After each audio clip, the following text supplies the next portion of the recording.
students that struggle with English, or their English is not their first language.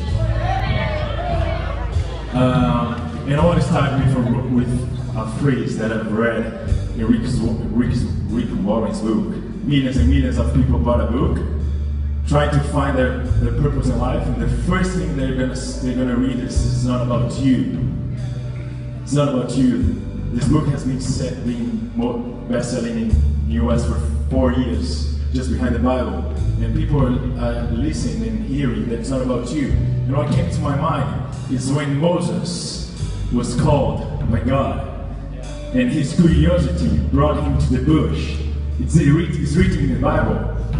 And right after he went to the bush, he said, "Here I am." And then he starts to talk with God, this amazing conversation. And he starts to give a lot of excuses. God explains everything that's going to do with his life. And he starts to say, "God, who am I? God, where am I supposed to tell them? And God, I am slow to speak." But then when he said God sent someone else, God got mad on him. And I felt God mad on me.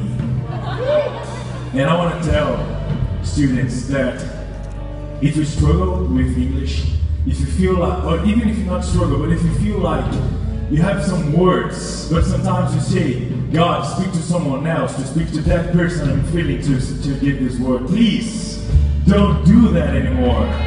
Don't do it anymore. And because of God, because of Moses, that continued giving excuses to God, God says, "I'm going to give you Aaron." And let me introduce you to Aaron now. It's called Google Maps.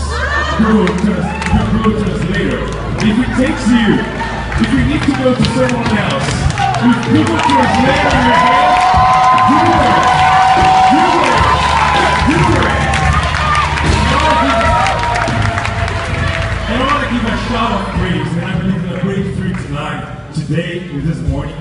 And I believe that Joshua, there's something great when God's people scream and shout out loud. And I want to do it together with you. And I believe in a breakthrough. As soon as you're going to start to shout for at least 10 seconds, I believe in a whole another level in this college.